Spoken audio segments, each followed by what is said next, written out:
RTEच्या आता पुन्हा जुन्या पद्धतीनेच आपण ॲडमिशन करू शकतो. त्यांचा असा निर्णय होता. खाजगी शाळा पहिला दाखवत नव्हत्या, आता पुन्हा जुन्या पद्धतीने ॲडमिशन करू शकतो आणि आपल्याला आपला फॉर्म भरताना सगळ्या खाजगी शाळा तुमच्या 1 किलोमीटरच्या आसपासच्या त्या शाळेमध्ये तुम्ही ॲडमिशन करू शकता. तर हे 1ली ते 8वीपर्यंत मोफत शिक्षण असतं तुम्हाला. तर आपण फॉर्म कसा संपूर्ण भरायचा हे या व्हिडिओमध्ये पाहून घेऊया. तर सगळ्यात पहिल्यांदा तर तुम्हाला जी student.maharashtra.gov.in अशी साईट आहे, त्याची लिंकसुद्धा व्हिडिओच्या डिस्क्रिप्शनमध्ये मी देईल.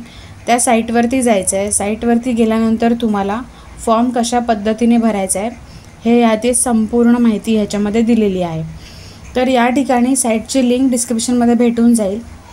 ऑनलाईन ॲप्लिकेशन म्हणून आहे, त्यावर तुम्हाला क्लिक करायचं आहे. ऑनलाईन ॲप्लिकेशनवरती क्लिक केल्यानंतर नवीन रजिस्ट्रेशन करायचं आहे. तुम्ही जुनं रजिस्ट्रेशन केलं असेल तर ते चालणार नाही आहे, आता परत करायचं आहे.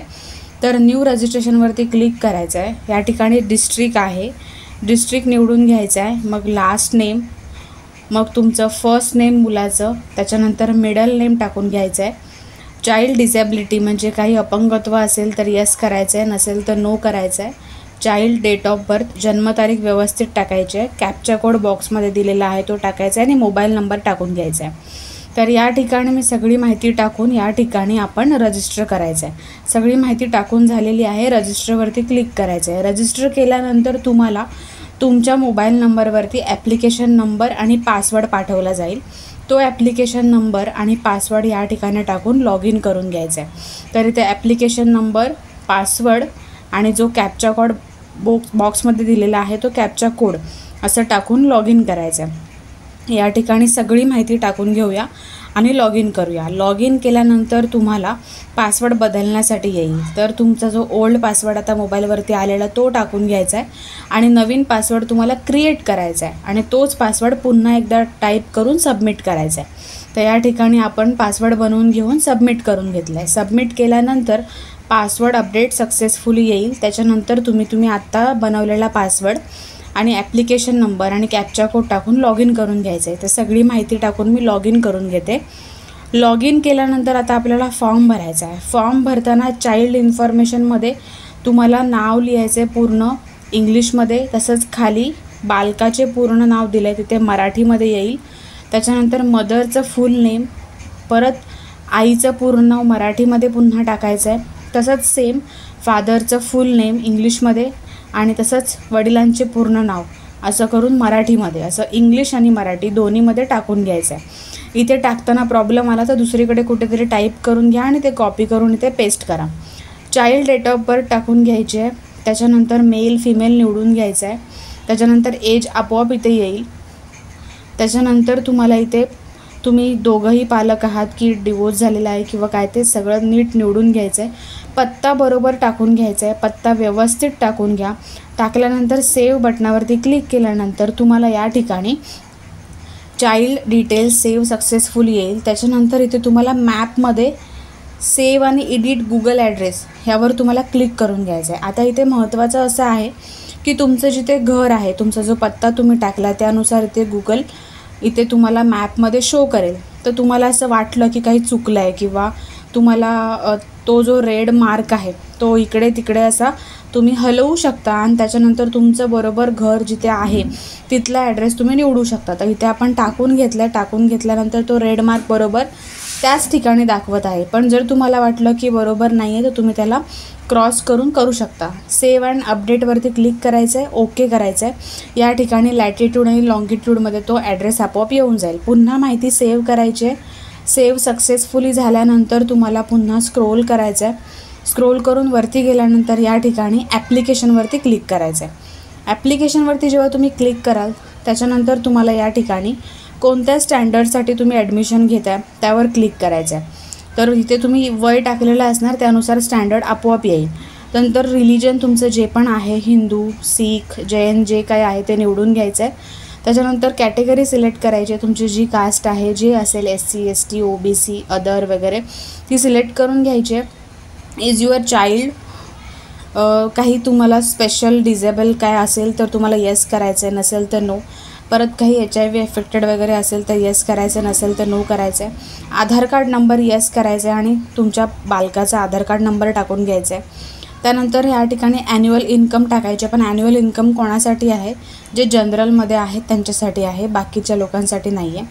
त्याच्यानंतर ॲड्रेस प्रूफ तुम्हाला द्यायचं आहे, बर्थ सर्टिफिकेट द्यायचं आहे, त्यानंतर इन्कम सर्टिफिकेट तुम्हाला या ठिकाणी द्यायचं आहे. आणि जर तुम्ही कास्टमध्ये मोडत असाल तर कास्ट सर्टिफिकेटसुद्धा तुम्हाला द्यावं लागणार आहे. तर अशा प्रकारे या ठिकाणी आपण सगळी माहिती आधी भरून घेऊया. भरून घेतल्यानंतर या ठिकाणी तुम्हाला तुमचं जे सगळी माहिती आहे ती सेव्ह करण्यासाठी येईल. ॲप्लिकेशन डिटेल्स सेव्ह सक्सेसफुली असं लिहून आलं की त्यानंतर तुम्हाला स्कूल सिलेक्शनवरती क्लिक करायचं आहे. स्कूल सिलेक्शन करताना आता आपण विदिन 1 किलोमीटरच्या आतमधले स्कूल बघणार आहोत. तर 1 किलोमीटरच्या आतमध्ये तुम्ही क्लिक केलं की तुम्ही कमीत कमी 10 शाळा आहेत त्या निवडू शकता. आता पहिलं काही खाजगी शाळा दिसत नव्हत्या, आता सगळ्या खाजगी शाळा तुम्हाला दिसत आहेत. तर तुम्हाला कोणत्या शाळेमध्ये ॲडमिशन घ्यायचं आहे ते तुम्ही ठरवून तुम्ही कमीत कमी 10 शाळा निवडू शकता. तर या ठिकाणी मला कोणती स्कूल निवडून घ्यायचे त्याच्यावरती मी टिक करून घेते आणि टिक मार्क केल्यानंतर मला सेव्ह करावं लागणार आहे. तर तुम्ही तुमच्या एरियानुसार तुम्हाला सगळ्या स्कूल दिसत आहेत का नाही दिसत, काहीही असेल तर मला कॉमेंटमध्ये विचारू शकता. त्यानंतर मी या ठिकाणी ज्या स्कूल मला हव्यात त्यापैकी कोणत्या स्कूल मला निवडायच्यात त्या मी निवडून घेते आणि निवडून घेतल्यावरती सेव्ह करून घ्यायचं आहे. सगळ्या इंग्लिश मिडियमच्या स्कूल आहेत. काही ठिकाणी किती स्टँडर्डपर्यंत तुम्हाला मॅक्झिमम आहे त्या ठिकाणी स्कूल अवेलेबल ते सुद्धा ह्या ठिकाणी दिसत आहे.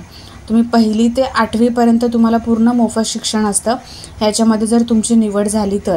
त्यामुळे हे अत्यंत खूप महत्त्वाचं असतं पालकांसाठी आणि म्हणून या RTEच्या ॲडमिशनसाठी हा महत्त्वाचा निर्णय कोर्टाद्वारे घेऊन जो निर्णय पहिला त्यांनी घेतला होता, खाजगी शाळा दिसत नव्हत्या त्यांना बदलावा लागला आणि ही खूप चांगली गोष्ट झाली. त्याच्यामुळे आपण जो स्कूल आहे ते निवडून घेतलं आहे. निवडून घेतल्यानंतर या ठिकाणी सेव्ह करायचं आहे. सेव्ह झाल्यानंतर तुम्हाला तुमचं जे ॲप्लिकेशन आहे ते या ठिकाणी फॉर्म सबमिशनवरती जायचं आहे. फॉर्म सबमिशनवरती गेल्यानंतर तुम्हाला तुमची सगळी माहिती दिसेल. ती माहिती एकदा तपासून घ्या. पूर्ण ॲप्लिकेशन डिटेल तुम्ही एकदा वाचून घ्या. काही चुकलं असेल, काही एडिट करायचं असेल तर तुम्ही करू शकता. तुम्हाला लिस्ट ऑफ डॉक्युमेंटमध्ये दिसेल तुम्हाला काय काय न्यायचं आहे. ॲड्रेस प्रूफ न्यायचं आहे, बर्थ सर्टिफिकेट न्यायचं आहे, कास्ट सर्टिफिकेट न्यायचं आहे आणि इन्कम सर्टिफिकेट न्यायचं आहे. तुम्ही जी स्कूल निवडली ती तुम्हाला ह्या ठिकाणी दिसून येईल. इथे RTE 25% ऑनलाईन प्रवेशाचा अर्ज हे जे लिहिलेलं आहे त्या बॉक्समध्ये तुम्हाला टिकमार्क करून घ्यायचं आहे. टिकमार्क केल्यानंतर तुम्हाला या ठिकाणी फॉर्म पुढे जाता येईल. तर मी टिकमार्क करून कन्फर्म अँड सबमिटवरती क्लिक करायचं आहे. त्यानंतर आर यू शुअर असा मेसेज पॉपअप होईल. त्यानंतर तुमचं ॲप्लिकेशन आहे ते कन्फर्म सबमिट झालेलं आहे. आता तुम्ही काहीही चेंजेस करू शकत नाही असं लिहून आलं आहे. आता ह्या ठिकाणी तुम्ही तुमचं ॲडमिट कार्ड बघू शकता. जेव्हा लिस्ट लागेल तेव्हा ॲडमिट कार्डवरती जाऊन तुमचं जे ॲडमिट कार्ड आलं ते तुम्ही डाउनलोड करून घेऊ शकता. डाउनलोड करून झाल्यानंतर तुम्ही ते ॲडमिट कार्ड घेऊन स्कूलमध्ये जाऊ शकता. तर या ठिकाणी जेव्हा तुमची लिस्ट 31 मेपर्यंत फॉर्म भरायची डेट आहे. 31 मे नंतर जो काही रिझल्ट लागेल त्याच्यानंतर तुम्ही ते घेऊ शकता. आता फॉर्म सबमिशनवरती आल्यानंतर तुम्हाला या ठिकाणी जनरेट PDF म्हणून ऑप्शन दिलेला आहे. जनरेट PDFवरती तुम्ही क्लिक केलात तर तुम्हाला PDF जनरेट होईल. ते PDF तुम्ही डाउनलोड करून ठेवा. हे PDF आहे त्याची प्रिंटआउट काढून तुम्ही घेऊन जाऊ शकता स्कूलमध्ये. ह्याच्यामध्ये सगळी माहिती दिलेली आहे. तर हे जे फॉर्म तुम्हाला घेऊन जायचं आहे त्यानंतर तुम्हाला आत्ता आलेला मेसेज घेऊन जायचा आहे. तुम्हाला काही दिवसांनी मेसेजद्वारे कळवण्यात येईल तुमचं सिलेक्शन झालेलं आहे की नाही झालेलं आहे. तर जो SMS येईल तो SMS, त्याच्यानंतर ही PDFची कॉपी आणि तुम्ही पुन्हा लॉग इन करून ॲडमिट कार्डच्या ऑप्शनवरती जायचं आहे आणि तिथे तुमचं ॲडमिट कार्ड ॲडमिशनचं कार्ड तिथे जनरेट झालेलं असेल तर त्या ॲडमिशन कार्डची प्रिंटआउट तुम्ही काढून स्कूलमध्ये जाऊन ॲडमिशन घेऊ शकता. तर अशा प्रकारे हा RTEचा पूर्ण फॉर्म भरून दाखवलेला आहे. ज्यांच्यासाठी महत्त्वाचं आहे जे हे फॉर्म भरणार आहेत त्यांच्यासोबत तुम्ही हा व्हिडिओ शेअर करू शकता.